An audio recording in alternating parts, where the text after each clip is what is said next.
they have the potential for the comeback, as we're going to be heading to Infernal Shrines this time. The first Infernal Shrines game we've had today. Pretty cool to see that. Other than that, you know, teams really like to take us to Dragonshire, but that map was not really possible anymore because it was either banned or taken in round 1 already. Keep in mind, guys, this is round 2 of the double round robin system, so the maps that were picked in the first game during week 1 and parts of week 2, they're automatically banned. They can no longer be re-picked, so you can't have 2 games, for example, on Dragonshire. Garrosh getting removed, and Maiev also getting removed.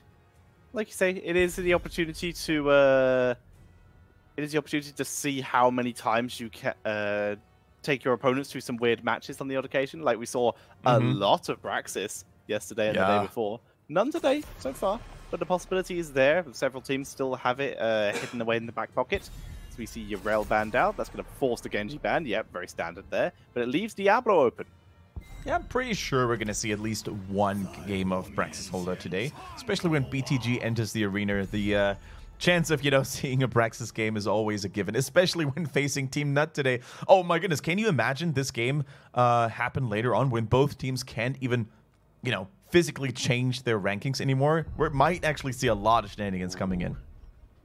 There will be games happening later on where we will see pointless games. I guess there'll be pointless games in terms of points won't matter, but they will be games that do not have an effect on the standing, so they'll be about momentum and trying new things, which is always fun.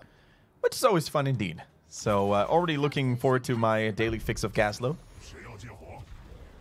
We can hope. If Leftovers can do it, well, we'll see. That's the end of that sentence. Sylvanas, if Dig can do it. Yeah. For now, though, Whitemane is going to be picked up along with Blaze, so taking control of the solo lane and those supports. Whitemane into Deckard, a little bit better than Alexstrasza into Deckard, so I am pleased that TeamNut did not fall into that trap. That they did not. So let's see what the ban is going to be here. Leoric, it seems like... Excuse me, they really did want to have anyone countering the Blaze super hard already. I mean, the question is, if you already have Malthael on the enemy team, why would you even ban out Leoric?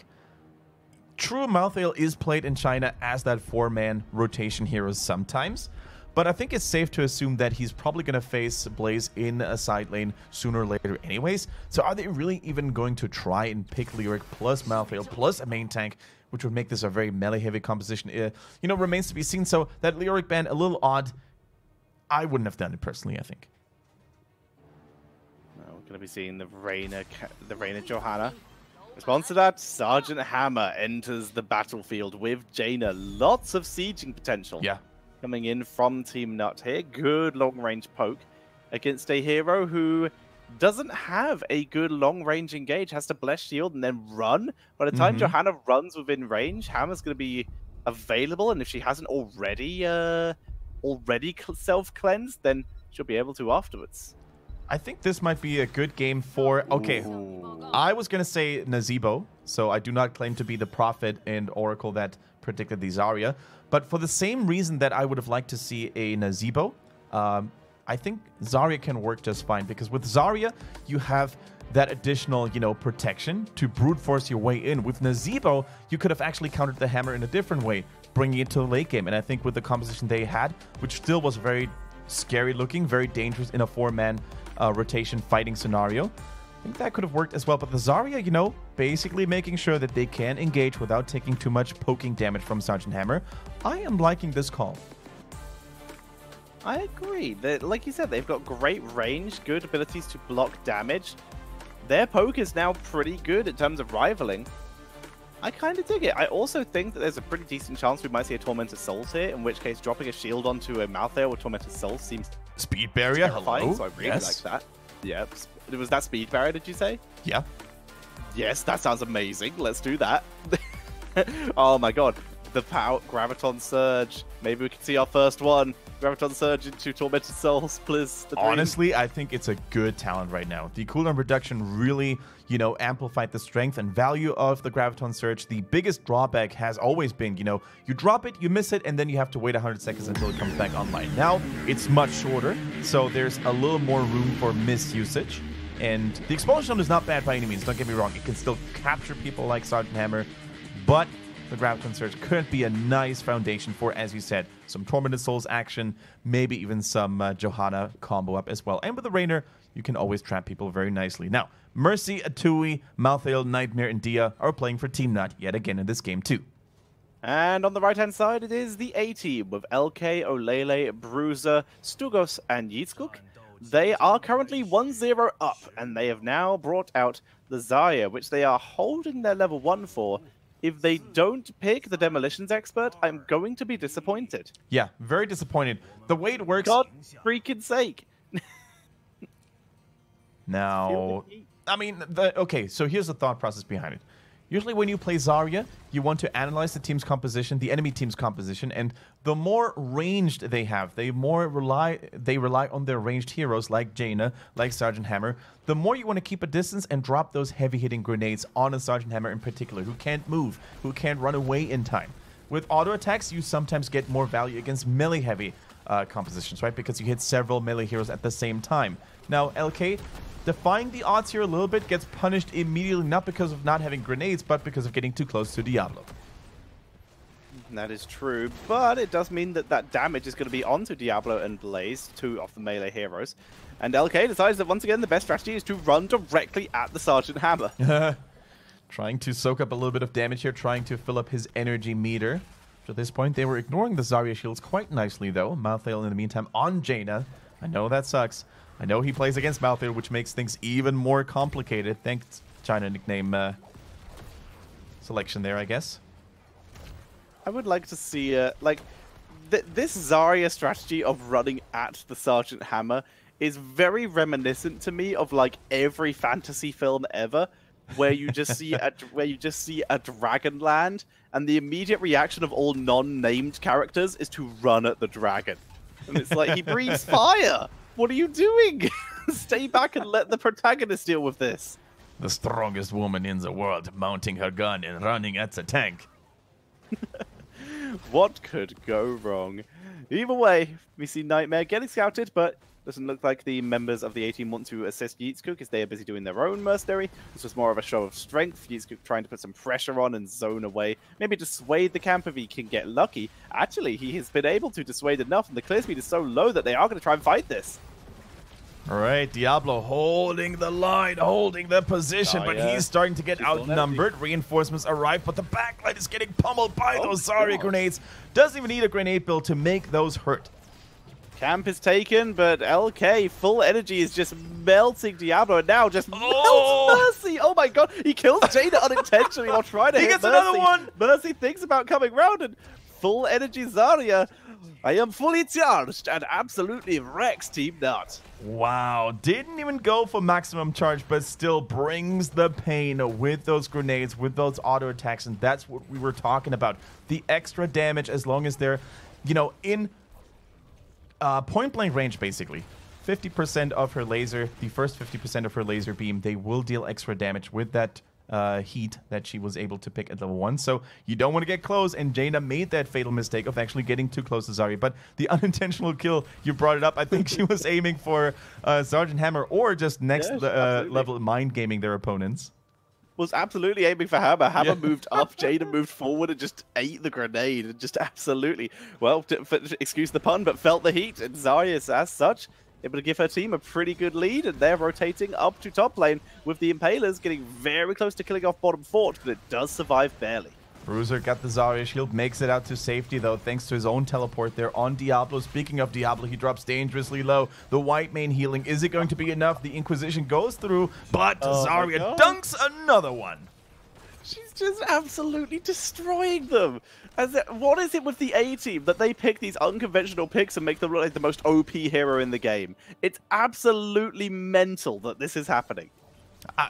You're totally right. Zul'jin, well, no problem. Zarya, well, hold my drink. I got you. And right now, the fact is, they are doing exactly what Zarya's level 7 talent is, pushing it to the limit. If you have that high energy, your range and radiant width of your basic attack laser is increased. And right now, she's pretty high on energy. You can see that laser forcing its way into the backline to hit multiple members, although it needs to be careful. LK dropping low, getting inquisitioned as they turn around and just drop a couple grenades. Yeah, look at the laser range there on Zarya. And that, of course, means the synergy with Feel the Heat at level 1 is going to be super strong, because now Zarya has a longer range, a longer distance to cover with that bonus 50% outer attack damage, right? So beware when you get close to the Zarya. She can now play more safely before than ever. Yeah, she does so much damage now. This is melee Zarya build, quite frankly. The extra I'm the strongest gives her so much extra protection because it's the extra burst shield. So she's gonna be even tankier here. She can then, in theory, combine it with like endurance training later on to give her herself the extra armor, or the pain is temporary, so making her even harder to kill. Endurance training might make more sense than pain is temporary, because pain is temporary, it consumes her energy, which means, well, she does less damage, obviously. Oh, Nightmare. That was a neighborhood you didn't want to enter, that's for sure. There's also the potential for Born in Battle as well. The cooldown reduction at high energy. Like, this is the build I'm predicting. I might be wrong. Either Graviton or Expulsion, I think both will work pretty well here. Endurance training and Born in Battle. That's the build I'm predicting for Zarya. There goes another shield. She's trying to absorb as much damage as possible to maintain that high energy level, and that she acquired, that she achieved here right now. Mercy needs to be on his tippy toes, uses the turbo boost here actually to get himself to safety. Siege is up behind. Nightmare might try to make a shadow charge over the wall, but I think with all that brawling, we almost forgot to look at the levels here. Level 10 is already there for the A-Team, whereas TeamNut still has to catch up desperately. We see the expulsion zone. So no Graviton Surge here, Lornado as well. So double knockbacks, double zoning potential, if you will. If Sergeant Hammer gets caught in either of those abilities, she may not be able to retreat. Bruiser just passes by this push because he's heading up top lane to push to grab some experience, as that lane is pushed up. He can get it without any issues.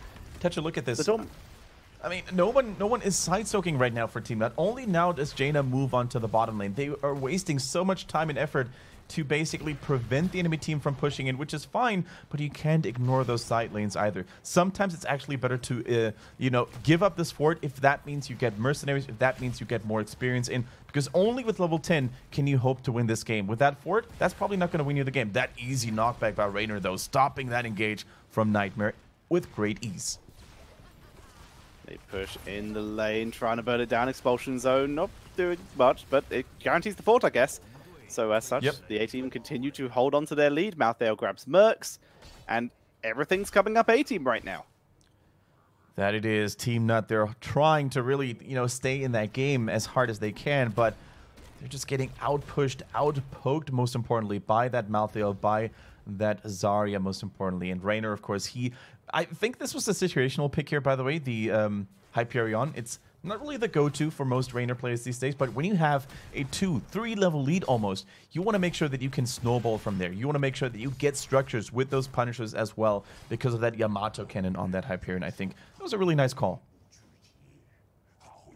So you see Nightmare moving up, scouts out very sensibly, using his Fire Stomp to not get himself caught out of position, as he does have level 10 now. We're seeing Earthquake. Their reaction to all this, stop giving Zarya energy and blow someone up.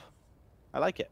Yeah, and that is basically their only chance, their only window of opportunity here, but it was already scouted. The A-Team reads TeamNut like an open book right now. They know exactly where they're going to try to come from and what they're going to try to do. Not attacking. Sergeant Hammer being very patient, very smart. As we do see Malthael just rushing forward. Here comes the APOG, focusing on Raider here as they don't have anyone in position to follow it up. Ring of Frost and BFG available. BFG snipes Malthael, who tried to 1v1 and got destroyed. Ring of Frost not landing, though, as the A-Team are in full retreat. The shields from Zarya keeping him alive, but Diablo gets another charge, and Yitzcook will fall. That was an amazing play by Mercy on Sergeant Hammer. It was barely noticeable because it happened so far in the bottom corner of our team fight. But he actually knocked back the Malthael into the Apocalypse Circle. That kept him stunned. That allowed him to actually unleash all those auto attacks. And the BFG, for good measure, just made this a pixel-perfect play from Mercy and TeamNut. And for the first time in this game, Tetcher, they caught the upper hand, and they are in the driver's seat. That they are. Very cheeky move here. And so we see them creeping forward. TeamNut wanting to pile on the pressure to the structures. We see the Punisher trying to move forward. Nightmare coming that's in. A big dive onto Nightmare. Yeah, Expulsion Zone separates the team in two. So LK is going to turn around. Full energy, son, as we see Malthael go down. Down goes a 2E as well. Nightmare might also fall as well. A good stun there. He tackles forward. He knows he's dead, so he's going to try and do some damage. And that's going to be a triple kill for the A-Team. Death does not care about a Scarlet Aegis giving you 40 armor. That is nothing to Malthael. He's going to shred through those armor bonuses here, and he's going to utilize that Tormented Soul. And that's exactly why he picked Tormented Souls in the first place, in my opinion. The AoE Aegis protection is so strong, but he doesn't really care about it. He's still going to damage those targets dropped low in HP. So now, LK says this camp is mine to take. We're going to drive you back with that Expulsion Zone. And then Lornado catching Nightmare. Expulsion one side, Lornado the other. They get a great choke point and they move forward. Dia getting the Aegis, but the anti-heal is there, but there's no damage. There's not enough damage around this time. Grenades.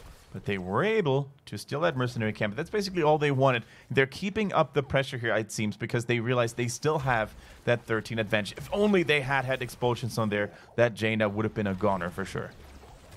I was wrong about the endurance training. We do see spell barrier coming in here. 75 spell armor for 3 seconds upon the barrier expiring or breaking. It's only the personal barriers. The APOC comes in. We see that spell barrier. Look, LK took no damage from Malthael. Turns it round, has full energy, and is starting to melt people. But getting focused down, heals from Deck and K, keeping her alive, though. Another shield gets the spell armor once again, turns back around, looking for the damage. Here comes Malthael. And in from behind with a Tormented Souls, LK melts Nightmare in the backline as Hammer goes down. Bruiser gives chase, and that is going to be a double kill, possibly a triple, if they can find Dia, which they do. Bruiser might have bitten off more than he can chew. No, he's fine. So now it's all about Dia. They will easily get him, and another triple kill goes over to the A-Team. I don't think we did see it all on camera, but that was amazing body blocking here from Itzcook on the Johanna, completely shutting down Blaze, preventing him from using jet propulsion to safety. And that was another juicy team fight for the A-Team. As you said, Tetcher, that spell damage reduction onto Zarya, she didn't even care about those tickling ice beams and ice magic coming in from Jaina. Stayed alive. They bought enough time for Bruiser on that Malthael coming in with a lethal flank there as well. He secured 2 more kills all by himself as well. And well, there is not really much to do right now if you're TeamNut. You're behind 3 levels. You're basically caught in your own base. You need to de-push all the lanes because you need that experience desperately. And as a consequence, that means that the A-Team can rotate around the map freely, take mercenary camp after mercenary camp, and continue to dominate. Mercenary camp, like you said, number 1, followed by mercenary camp, as you said, number 2. And they're going to have the double lane push. LK finishes it off and delays it. Cheeky move here. Now, 16-14, the A-Team in a commanding lead. All they need is, you know, really just crack that first keep to really open themselves this winning opportunity, you know, this match point opportunity. If they get another good team fight after that, they can always rush towards that core. And let me tell you this, with Raynor, Zarya, they have some outstanding core-crushing potential. We're seeing a classic game train coming in from Zarya. Shields all nearby allies to the target of her ally shield. This Blaze just getting chased down. Yeah, they don't even care. Although Johanna is moving real far forward. I think this might be overextension here. Is it really, though? They still have the bunker. True, Expulsion Zone says no to that Dia escape, but I mean, sure, that chase was very reckless, right? Sergeant Hammer, though, wasn't even there. Sergeant Hammer's at the bottom. They're trying to get experience there from the towers. Didn't even see that one happening. Yeah, that was absolutely not overextension then. That's fine. As we do see them clearing out the Shaman. Hammer, how quickly is she going to... She needs to go back right now, ASAP. Yeah, she's porting now. Yeah. That next minion wave will give them 16 after all anyways, I think. So that keep is definitely going to fall. Without any towers and the Punisher only arriving now, it's a purple Punisher as well, the most lethal of Punishers. Hammer's not ported. She's clearing the lane. She's getting them 16. Now she's porting. Finally arriving back to the team. Boosting in. They pull the Punisher good pull to the middle. Towers and keep shots on it. That's pretty good.